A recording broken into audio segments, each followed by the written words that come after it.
In 2022, Sam Elliott said 5 words that ended his career. He called an Oscar-winning film a piece of ___ and mocked the actors in it. Within 48 hours, 50,000 people signed a petition to get him blacklisted. Studios dropped him. He broke down crying on camera and admitted he was in therapy, but the damage was already done.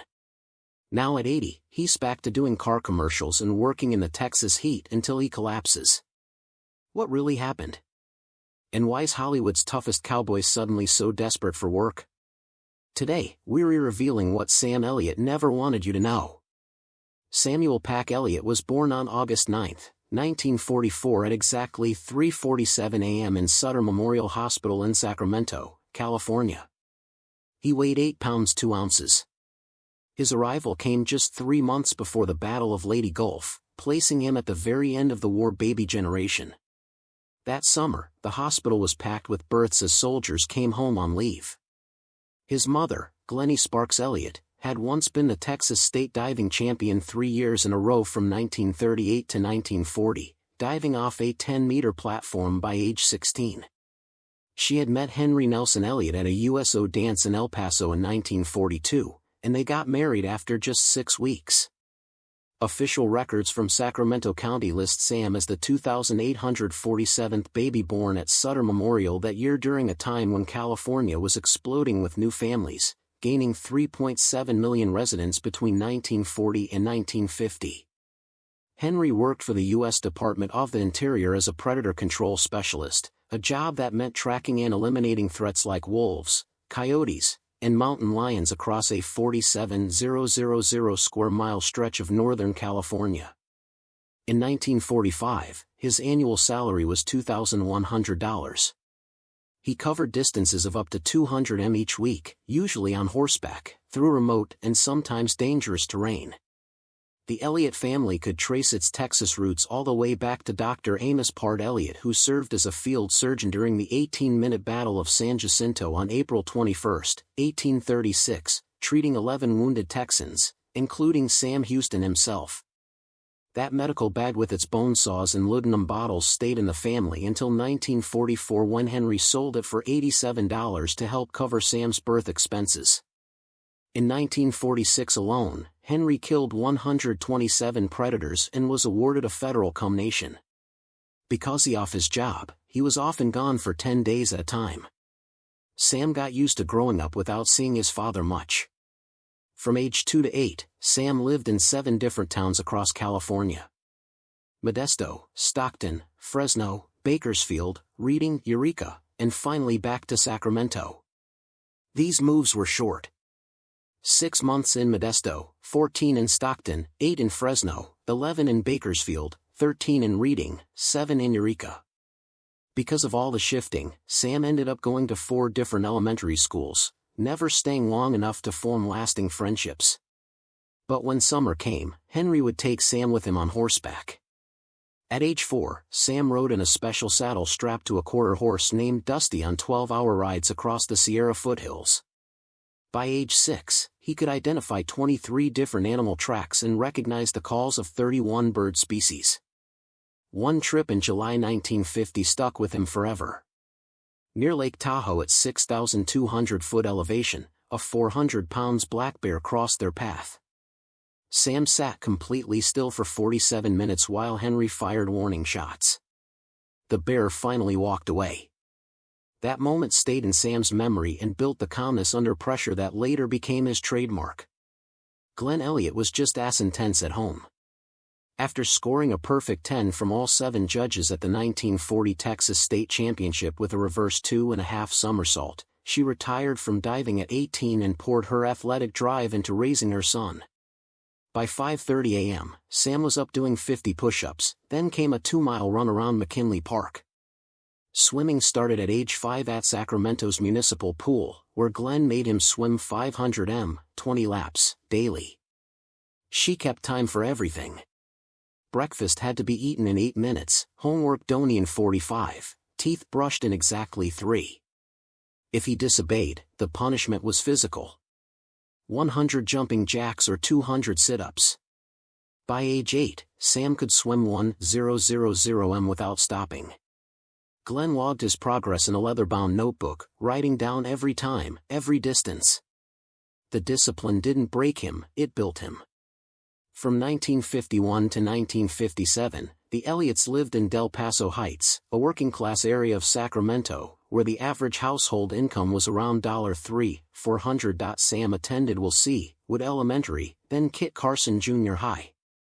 He was fast. In 6th grade, he set a record of 11.2 seconds in the 100-yard dash and jumped 18 feet 4 in the long jump.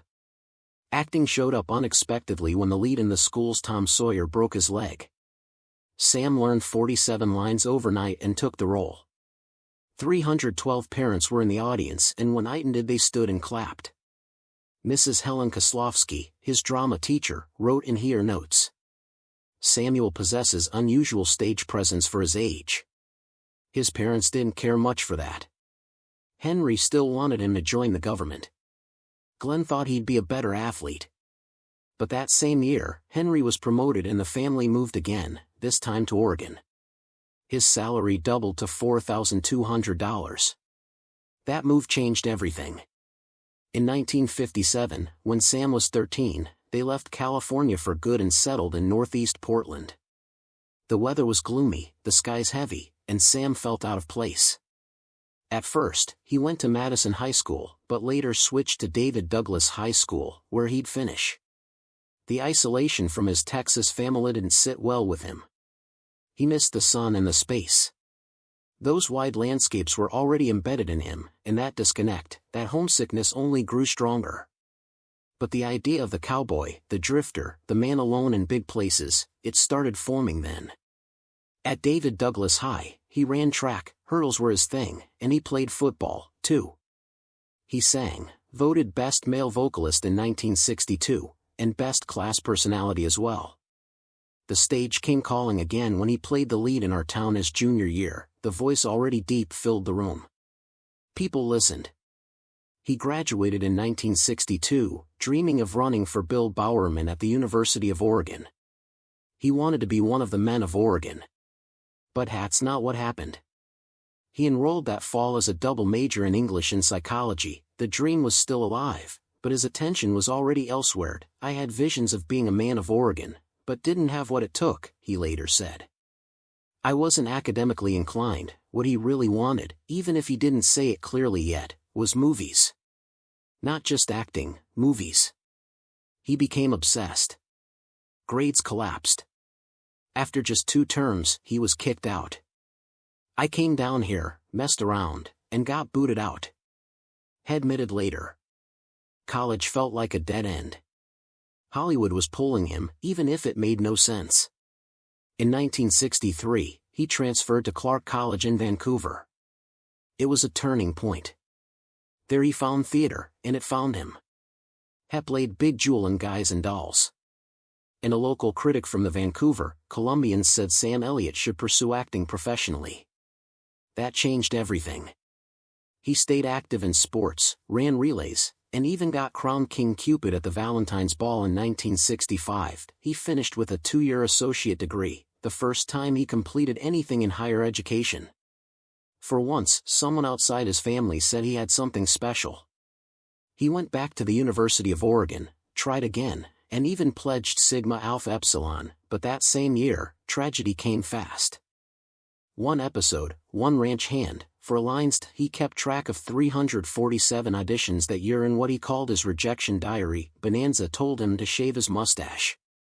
He didn't. It became his signature. He made $350 on that episode. James Arnes barely looked at him. His best scene was cut. Still, it aired. That was enough. In 1972, he landed his first lead in Frogs, a horror film about killer amphibians. Paid $7,500. It nearly broke him. He got bit by a water moccasin, used his own clothes, drove himself to set. Critics hated it. Ebert said he was wooden beyond belief. The film made just $850,000. His agent dropped him. At 28, Sam Elliott stood at the edge of Hollywood, humiliated, broke, and nearly ready to quit. Only his wife, Katharine, believed it had more in him. In 1969, a 24-year-old Sam Elliott appeared for just 47 seconds as a background butterfly in Butch Cassidy and the Sundance Kid. It was an uncredited part easy to miss. But what makes that moment incredible is something Elliot only found out years later. While he was filming that tiny scene, Katharine Ross, who played at a place, was shooting her own scenes 3 sound stages away on the same Fox lot that exact same week in March. On March 18, both of them had lunch at the studio commissary, sitting just 20 feet apart. They didn't speak, didn't meet, and had no idea their lives would eventually collide.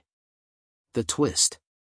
Elliot was originally supposed to have a longer scene with Ross' character, but it got cut during editing.